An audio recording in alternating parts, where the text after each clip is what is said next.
Le tourisme, de toute façon, c'est une notion qui englobe plusieurs domaines.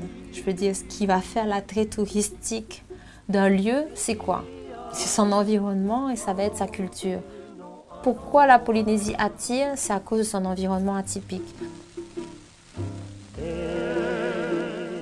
Donc forcément, si on veut qu'il y ait une attractivité touristique, il faut que cet environnement soit préservé. Aujourd'hui, il y a de plus en plus de voiliers qui fréquentent la Polynésie française, puisque tous les ans, on a à peu près 700 bateaux qui rentrent dans les eaux de Polynésie française. Cette fréquentation importante doit être gérée, voire régulée, de manière à arriver à maintenir à maintenir l'intérêt de tout le monde et faire en sorte que ça se passe le mieux possible. Du fait qu'il y ait beaucoup d'usages sur le lagon, beaucoup d'usagers, font qu'on souhaiterait avoir une organisation plus durable, plus équitable par rapport à tout le monde.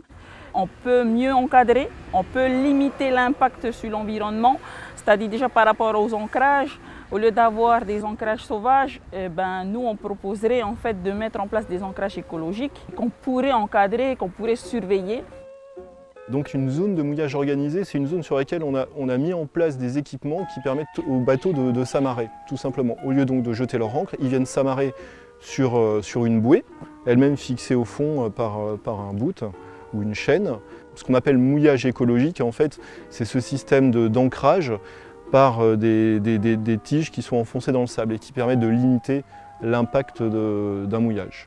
C'est aussi le fait d'éviter que la chaîne ne rague sur le fond et vient par exemple venir abîmer des coraux.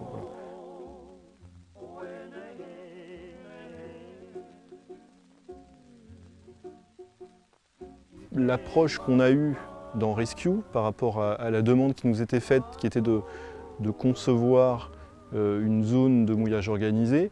Donc en fait, on a récupéré un certain nombre de données, soit qui existaient déjà, soit des données qu'on a été chercher sur le terrain, pour pouvoir savoir un petit peu vers où localiser la zone de mouillage et concevoir les équipements en eux-mêmes. Après, on a abordé la partie gestion de cette future zone pour pouvoir expliquer en fait aux décideurs les solutions qu'ils avaient pour pouvoir gérer sur la durée la zone. Donc ça, c'est passé par une série d'enquêtes aussi auprès des plaisanciers sur le type de services qui pouvaient être mis en place en parallèle des équipements, services à terre. On parle de problématiques liées aux déchets, liées à l'accès à de l'eau potable, etc. Donc c'est les services de base dont ont besoin les plaisanciers.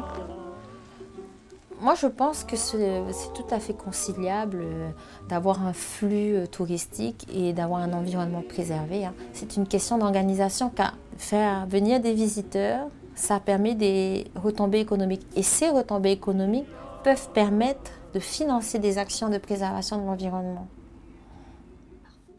C'est tellement logique.